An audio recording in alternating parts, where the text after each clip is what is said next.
आप देख रहे हैं पब्लिक टाइम्स। नमस्कार, मैं सुमंत कुमार। चलिए जानते हैं गोपालगंज की खास खबर। गोपालगंज शहर के बंजारी रोड स्थित भारतीय स्टेट बैंक के एटीएम पर एक सनसनीखेज साइबर फ्रॉड का मामला सामने आया है।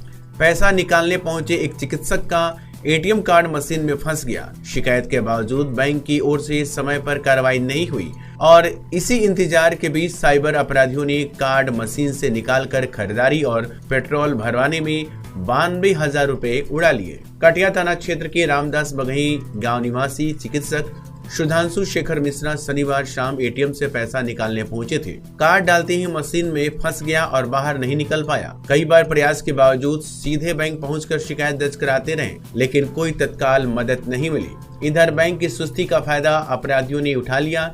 एटीएम से कार्ड बाहर निकालकर उन्होंने एक मॉल में कपड़ों की खरीदारी की और उसके बाद वाहनों में पेट्रोल भरवाया। चिकित्सक के खाते से लगातार ट्रांजैक्शन होते रहे और बिना ओटीपी के करीब 92,000 रुपए साफ हो गए। चिकित्सक ने बताया कि एटीएम पर न गार्ड मौजूद था, न ही कोई सुरक्षा प्रबंधक। हैरान करने वाली बात यह भी है कि एटीएम बूथ पर लगी हेल्पलाइन नंबर की जगह साइबर अपराधियों ने अपना नंबर लिख दिया था, जिससे धोखाधड़ी का खतरा और बढ़ गया। चिकित्सक ने नगर थाना में एफआईआर दर्ज कराई, जिसके बाद पुलिस पूरे मामले की जांच में जुट गई है। फिलहाल ये सवाल बना हुआ है, बैंक की लापरवाही या साइबर गैंग की प्लानिंग। पुलिस सीसीटीवी फुटेज और एटीएम लॉग के आधार पर अपराधियों तक पहुंचने का प्रयास कर रही है। कुचायकोट थाना क्षेत्र की सासामुसा बाजार के समीप शनिवार देर शाम एक सड़क हादसे में बाइक सवार राजेश शाह की दर्दनाक मौत हो गई।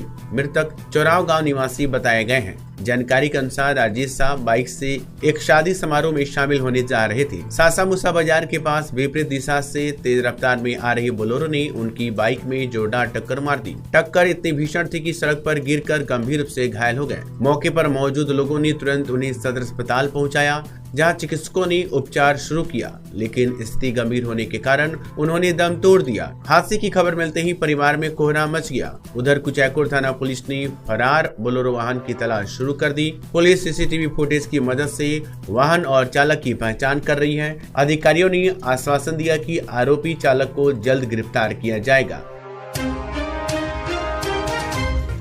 कुचायकोट थाना क्षेत्र के तिवारी टोला में शनिवार की देर शाम एक दर्दनाक हादसे में राजमिस्त्री टुनटुन प्रसाद की मौत हो गई। नगर थाना क्षेत्र के कोन्हा गांव निवासी टुनटुन प्रसाद कई वर्षों से ठेकेदार के साथ राजमिस्त्री का काम कर रहे थे। शनिवार को वे तिवारी टोला में घर निर्माण कार्य के लिए पहुंचे थे। काम के दौरान अचानक ऊपर से एक भारी बांस उनके सिर पर गिर पड़ा, जिससे उनका सिर बुरी तरह फट गया। गंभीर रूप से जख्मी टुनटुन प्रसाद को तुरंत कुचायकोट सीएचसी लाया गया, जहां से प्राथमिक उपचार के बाद उन्हें सदर अस्पताल रेफर कर दिया गया। सदर अस्पताल की इमरजेंसी वार्ड में इलाज के दौरान उनकी मौत हो गई। घटना की जानकारी मिलते ही परिवार में कोहराम मच गया और परिजन रो रो कर बेहाल हो गए। उधर पुलिस मौके पर पहुंचकर हादसे की जांच में जुट गई। शव को पोस्टमार्टम के लिए सदर अस्पताल भेज दिया गया। पुलिस का कहना है कि जांच के आधार पर आगे की कार्रवाई की जाएगी। नगर थाना क्षेत्र के कोन्हा गांव निवासी 42 वर्षीय मजदूर टुनटुन प्रसाद की संदिग्ध परिस्थितियों में मौत से पूरे इलाके में सनसनी फैल गई है। मृतक के परिजनों ने ठेकेदार पर पैसे के लेन देन को लेकर हत्या करने का गंभीर आरोप लगाया है। जानकारी के अनुसार टुनटुन प्रसाद राजमिस्त्री का कार्य करते थे और शुक्रवार को डुमरिया गाँव निवासी ठेकेदार सुरेंद्र तिवारी के साथ कुचायकोट के तिवारी टोला गाँव में काम करने गए थे। काम के दौरान अचानक उनके सिर में गंभीर चोट लग गई, जिसके बाद उन्हें कुचायकोट पीएचसी लाया गया। स्थिति नाजुक देख चिकित्सकों ने सदर अस्पताल रेफर कर दिया, जहां इलाज के दौरान उनकी मौत हो गई। घटना के बाद ठेकेदार अस्पताल से गायब हो गया, जिससे परिजनों का संदेह और बढ़ गया। परिजनों ने ठेकेदार पर हत्या का आरोप लगाते हुए पुलिस को सूचना दी। पुलिस ने शव का पोस्टमार्टम कराकर परिजनों को सौंप दिया है और पूरे मामले की जाँच में जुट गई है। मोहम्मदपुर थाना क्षेत्र की राधे होटल के पास शुक्रवार देर शाम हुई सड़क हादसे में होमगार्ड जवान बलबीर कुमार सिंह के इलाज के दौरान मौत हो गई। मृतक बैकुंठपुर थाना क्षेत्र के बनौरा गांव निवासी स्वर्गीय रामदेव सिंह का 42 वर्षीय पुत्र था। जानकारी के अनुसार होमगार्ड जवान बलबीर अपने साथियों के साथ गश्ती पर निकले थे। राधे होटल में खाना खाने के बाद वह सड़क किनारे खड़ी पुलिस गाड़ी पर चढ़ने ही वाले थे, तभी तेज रफ्तार और अनियंत्रित पिकअप ने उन्हें जोरदार टक्कर मार दी और मौके से फरार हो गया। टक्कर में बलबीर गंभीर रूप से घायल हो गए। उन्हें तत्काल सदर अस्पताल ले जाया गया, जहां प्राथमिक इलाज के बाद हालत नाजुक होने पर गोरखपुर रेफर किया गया। शनिवार को इलाज के दौरान उनकी मौत हो गई। घटना के बाद पुलिसकर्मियों और परिजनों में मातम छा गया। मृतक अपने पीछे पत्नी और 2 बच्चों को छोड़ गए। पुलिस ने शव को पोस्टमार्टम के बाद परिजनों को सौंप दिया और फरार पिकअप चालक की तलाश में जुट गई है। आपके सपनों के घर को चाहिए परफेक्ट लुक, तो याद रखिए मौर्या ट्रेडर्स, जहां मिलेगा सोमानी के हर रेंज, हर क्वालिटी और हर बजट का शानदार collection. Tiles, sanitary ware, bath fittings, marble और ग्रेनाइट का थोक और खुदरा दोनों में सबसे बेहतर दाम और भरोसेमंद क्वालिटी। तो इंतजार किस बात का, आज ही आइए। Somani authorized dealer, Maurya traders, Maurya complex, Arar मोड़, नियर कमला राय कॉलेज, गोपालगंज। जादूपुर थाना क्षेत्र के भुवाली टोला में पति पत्नी के बीच मामूली विवाद ने रविवार सुबह गंभीर रूप ले लिया। जानकारी के अनुसार किशोरी प्रसाद लौटे और पत्नी से मछली परोसने की इच्छा जताई। वहीं घरेलू कलह से नाराज पत्नी ने मछली देने से इनकार कर दिया। इस बात से आक्रोशित पति ने पत्नी से कहासुनी की और आवेग में आकर कीटनाशक दवा पी ली। कुछ ही मिनटों में उनकी हालत बिगड़ने लगी। उन्हें अचेत देख पत्नी और पड़ोसियों ने तुरंत उन्हें सदर अस्पताल पहुंचाया, जहां उनकी स्थिति गंभीर बनी हुई है। घटना की जानकारी मिलते ही पुलिस मौके पर पहुंची और पूरे मामले की जांच शुरू कर दी। डॉक्टरों के अनुसार पुरुष की हालत नाजुक है और इलाज जारी है।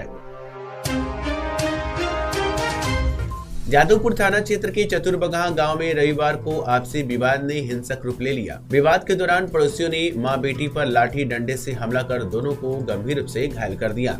जानकारी के अनुसार नीलम देवी और उनके पड़ोसियों के बीच किसी बात को लेकर कहासुनी हुई, जो देखते ही देखते मारपीट में बदल गई। आरोप है कि पड़ोस के लोग नीलम देवी के दरवाजे पर पहुंचे और गाली गलौज करते हुए उन पर तथा उनकी पुत्री रंजू कुमारी पर लाठी डंडे से हमला कर दिया। स्थानीय लोगों की मदद से दोनों को तुरंत सदर अस्पताल के इमरजेंसी वार्ड में भर्ती कराया गया, जहाँ उनकी स्थिति गंभीर बनी हुई है। घटना की सूचना मिलते ही नगर थाना पुलिस मौके पर पहुंची और पूरे मामले की जांच शुरू कर दी है। पुलिस ने आरोपियों के खिलाफ आवश्यक कार्रवाई का आश्वासन दिया है।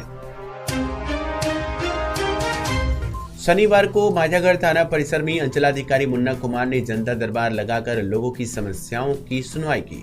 इस दौरान भूमि विवाद से जुड़े कुल 7 मामलों में से 4 मामलों का मौके पर ही निष्पादन कर दिया गया, जबकि 3 मामलों में सुनवाई करते हुए आगे की कार्रवाई शुरू कर दी गई। अंचलाधिकारी ने बताया कि जनता को कोर्ट कचहरी के चक्कर बचाने और उनका मुद्दा बिना शुल्क और बिना परेशानी के हल करने के लिए प्रत्येक शनिवार को जनता दरबार लगाया जा रहा है। इस व्यवस्था से लोगों को काफी राहत मिल रही है और बड़ी संख्या में लोग इसका लाभ उठा रहे हैं। पंजीकृत मामलों की रिपोर्ट संबंधित राजस्व कर्मचारियों द्वारा जांच कर प्रस्तुत की गई, जिसके आधार पर दोनों पक्षों की मौजूदगी में 4 विवादों को निपटा दिया गया। बाकी मामलों पर प्रक्रिया जारी है। इसकी जानकारी अंचलकर्मी श्यामदेव माझी ने पत्रकार सुदेश श्रीवास्तव को दी। बरौली नगर के कोटवा वार्ड में शुक्रवार की देर रात लगी आग ने 2 परिवारों की जिंदगी उजाड़ दी। पलानी के जनार्दन शाह और गोवर्धन शाह के घरों में उस समय अचानक आग भड़क उठी जब सभी परिजन गहरी नींद में थे। तेज लपटी उठती देख घर वालों ने शोर मचाया और पड़ोसी भी मदद के लिए दौड़े, लेकिन आग इतनी तेज से फैल चुकी थी कि दोनों घर पूरी तरह से जलकर खाक हो गए। स्थानीय लोगों ने घंटे भर की मशक्कत कर आग पर काबू पाया, लेकिन तब तक घरों में रखा लगभग 4 लाख रुपए की संपत्ति नष्ट हो चुकी थी। जनार्दन शाह के घर में बंधी 4 बकरियां भी जलकर मर गई, जिससे परिवार का दर्द और बढ़ गया। घटना की सूचना प्रशासन और अग्निशमन विभाग को दी गई, पर पीड़ित परिवारों को अब तक कोई सहायता नहीं मिल सकी है। अगलगी की घटना के बाद पूरे वार्ड में भय और सन्नाटा पसरा है। थावे थाना क्षेत्र के रामचंद्रपुर गांव में एक बड़ा चोरी कांड सामने आया है। बंद घर का ताला तोड़कर अज्ञात चोरों ने करीब 3.5 लाख रुपए की संपत्ति पर हाथ साफ कर दिया। पीड़ित प्रशांत कुमार उपाध्याय ने थाने में अज्ञात चोरों के खिलाफ प्राथमिकी दर्ज कराई है। प्रशांत उपाध्याय ने बताया कि गुरुवार शाम उन्हें पटीदार से सूचना मिली कि उनके घर का ताला टूटा हुआ है। शुक्रवार को घर लौटने पर उन्होंने देखा कि दरवाजा टूटा पड़ा है और अंदर का सारा सामान अस्त व्यस्त है। अलमारी का ताला तोड़कर चोरों ने 2 सोने के झुमके, 2 चांदी की पायल, 12 चांदी के छागल, चांदी की मछली, पीतल के परात, बटुली, गगरा, कांसे की थालियां, गिलास, पीतल के जड़, वेल्डिंग मशीन, कपड़े और 35,400 रुपए नकद समेत लगभग 3.5 लाख की संपत्ति चुरा ली। पुलिस ने मामला दर्ज कर जांच शुरू कर दी है। गांव में भय और चिंता का माहौल है। मीरगंज शहर के नरेनिया पेट्रोल पंप के पास गुरुवार की शाम एक गल्ला व्यवसायी बड़ी चोरी का शिकार हो गया। शातिर उचक्कों ने उनकी बाइक की डिक्की तोड़कर 1,92,000 रुपए और जरूरी कागजात पर हाथ साफ कर दिया। जानकारी के अनुसार जमसर निवासी पवन कुमार गुप्ता यूनियन बैंक से 2 लाख रुपए निकाल कर लौट रहे थे। 8,000 रुपए उन्होंने अलग रखा और बाकी राशि बाइक की डिक्की में रखी थी। पेट्रोल भराने के पहले वह एक गल्ला दुकान पर रुके। इसी दौरान उचक्कों ने मौका पाकर डिक्की तोड़ दी और पूरी रकम के साथ आधार कार्ड, पैन कार्ड, चेकबुक और बैंक से जुड़े सभी दस्तावेज चुरा लिए। दुकान से बाहर निकलते ही पवन गुप्ता ने डिक्की टूटी देख होश खो दिए। सूचना पर मीरगंज पुलिस मौके पर पहुंची, सीसीटीवी फुटेज खंगालने और अज्ञात चोरों के खिलाफ मामला दर्ज कर जांच शुरू कर दी है। जिला विधिक सेवा प्राधिकार गोपालगंज के तत्वाधान में शनिवार को हथुआ प्रखंड के सिमराव पंचायत भवन परिसर में नालसा की 2 महत्वपूर्ण योजनाओं नशा पीड़ितों को विधिक सेवाएं एवं नशा उन्मूलन योजना 2015 और नालसा जागृति स्कीम 2025 पर आधारित एक विशेष विधिक जागरूकता कार्यक्रम आयोजित किया गया। कार्यक्रम में पैनल अधिवक्ता संजीव और पीएलबी रोहित कुमार की टीम ने उपस्थित ग्रामीणों, युवाओं और महिलाओं को नशे के दुष्परिणाम, ड्रग्स की स्वास्थ्य पर प्रतिकूल प्रभाव, ड्रग्स तस्करी, बिहार उत्पाद अधिनियम और नशा उन्मूलन से जुड़े कानूनी प्रावधानों की विस्तृत जानकारी दी।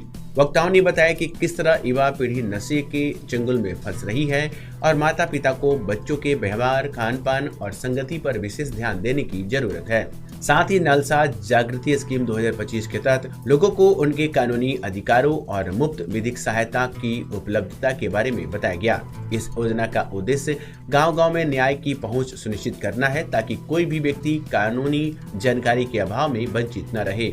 कार्यक्रम में सरपंच, प्रतिनिधि और बड़ी संख्या में ग्रामीण मौजूद रहे। उपस्थित लोगों के बीच नालसा योजनाओं से संबंधित हैंडबिल भी वितरित किए गए।